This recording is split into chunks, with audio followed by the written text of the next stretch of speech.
नमस्कार. मी प्राध्यापक रवींद्र मयुरे. तुम्हा सर्वांना गुढीपाडव्याच्या हार्दिक शुभेच्छा. 3.5 मुहूर्तांपैकी गुढीपाडवा हा एक मुहूर्त आहे. आपल्याकडे गुढीपाडवा, अक्षय तृतीया, त्यानंतर दसरा, तसेच दिवाळीचा पाडवा असे 3.5 मुहूर्त आहेत. चैत्र शुद्ध प्रतिपदेला आपण गुढीपाडवा हा सण साजरा करतो.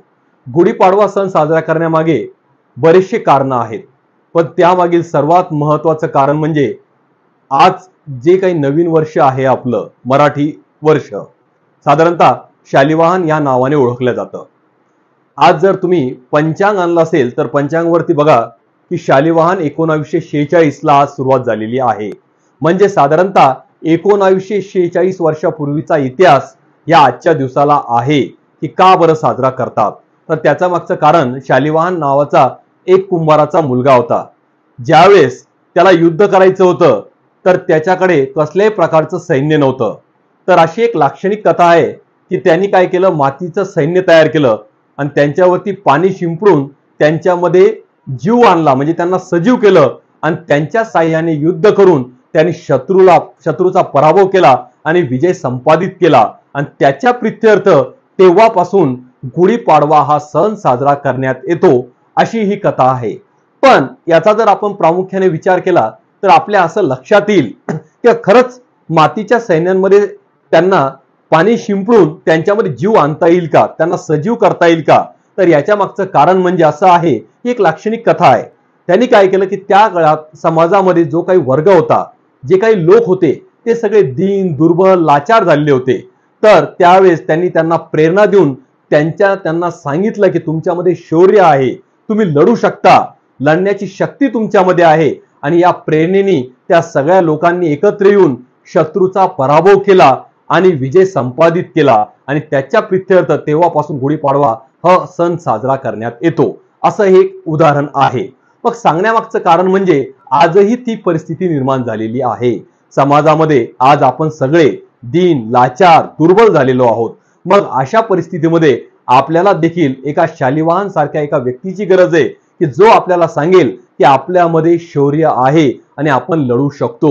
अशा प्रकारचं जर मार्गदर्शन आपल्याला मिळालं तर निश्चित आपण अशा प्रकारे लढाई करून शत्रूचा पराभव करू शकतो. आणि शत्रू म्हणजे आपले हे शत्रू नाहीत, आज आपले शत्रू वेगळे आहेत.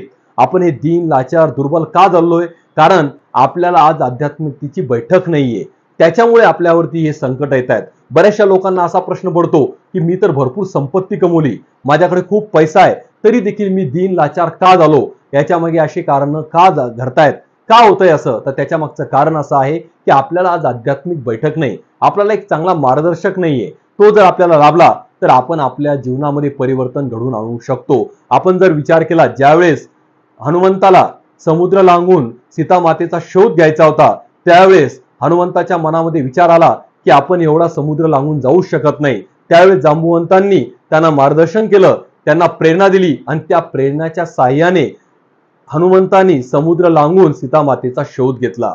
ज्यावेळेस अर्जुनाला युद्ध करायचं होतं, त्यांनी बघितलं आपल्यासमोर आपले सगळे नातेवाईक आहेत, आपले भाऊ आहेत, त्यावेळेस त्यांनी आपलं धनुष्यबाण खाली ठेवून दिलं. त्यावेळेस श्रीकृष्णाने त्यांना प्रेरणा दिली, मार्गदर्शन केलं आणि त्याच साह्याने अर्जुनाने युद्ध केलं आणि ते युद्ध जिंकलं. अशा प्रकारे जर आपल्याला मार्गदर्शक मिळाले तर निश्चित आपण ह्या दीन लाचार जीवनापासून मुक्ती मिळवू शकतो.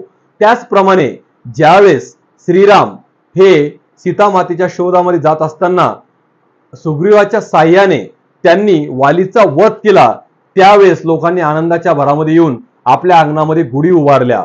आणि असं म्हणतात तेव्हापासून देखील हा गुढीपाडवा सण साजरा करण्यात येतो. म्हणजे एका दैवी शक्तीने असुराच्या शक्तीवरती विजय मिळवला आणि त्याच्या प्रित्यर्थ गुढीपाडवा हा सण साजरा करण्यात येतो, असं आपल्या याच्यामध्ये सांगण्यात येतं. त्याचप्रमाणे दुसऱ्या बाजूला जर आपण विचार केला, ज्यावेळेस आपण गुढीपाडवा साजरा करतो आणि ज्यावेळेस आपण गुढी उभारतो तर आपल्या असं लक्षात आलं असेल की घरातलं वातावरण मंगलमय आणि प्रसन्न होऊन जातं. कारण गुढीपाडवा साजरा करण्यामागचं कारणच ते की आपल्याला भोगावर योगाने विजय मिळवायचा आहे, त्याचप्रमाणे आपल्याला वैभवावर विभूतीने विजय मिळवायचा आहे आणि तसंच विकारावरती आपल्याला विचाराने विजय मिळवायचा आहे. अशा प्रकारे जर आपण विचाराने विजय संपादित करू शकलो तर निश्चित आपण गुढीपाडवा सण साजरा केला असं म्हणलं तर वावगं ठरणार नाही। त्याचप्रमाणे आजच्या दिवशी जर आपण मंदिरात गेलो तर त्या ठिकाणी कडुलिंबाचा आणि साखरेचा प्रसाद आपल्याला दिला जातो। त्याच्या मागचं कारणच असं आहे की आपल्या आयुष्यामध्ये कडुलिंबासारखेच काही कटू प्रसंग येतात आणि त्याच्यानंतर साखरेचा प्रसाद दिला जातो, म्हणजेच कालांतराने आपल्या आयुष्यामध्ये काही चांगले प्रसंग देखील येतात। त्याचं हे उदाहरण आहे किंवा त्याचं हे लक्षण आहे किंवा त्याचं हे द्योतक आहे असं म्हणलं तर वाईट चुकीचं ठरणार नाही। कारण ज्यावेळेस आपल्या आयुष्यामध्ये कधी कधी वाईट प्रसंग येतात त्यावेळेस व्यक्ती खचून जातो, पण त्याचा देवावरती जर विश्वास असला, त्याचा जर आपल्या कर्मावर विश्वास असला तर निश्चित वाईट काळाच्या मागे चांगला काळ देखील असतो। मग ज्या वेळेस तुमच्या आयुष्यामध्ये वाईट काळ येईल त्यावेळेस तुम्ही कडुलिंबाच्या रसप्रमाणे तो पिऊन घेतला पाहिजे आणि ज्या वेळेस आपल्याला कडुलिंबाच्या पानाप्रमाणे आपण तो वाईट प्रसंग घेऊन घेतला तर निश्चित विश्वास ठेवा त्याच्यानंतर साखरेप्रमाणे गोडवा देखील आपल्या आयुष्यामध्ये येतो। तर अशा प्रकारे या सगळ्या कारणामुळे आपण गुढीपाडवा हा सण साजरा करतो। म्हणून आजपासून आपण असं निश्चित करूया की आपल्याला या वाईट विचारांवरती विजय मिळवायचा आहे आणि खरं गुढीपाडवा हा सण साजरा करायचा आहे। धन्यवाद।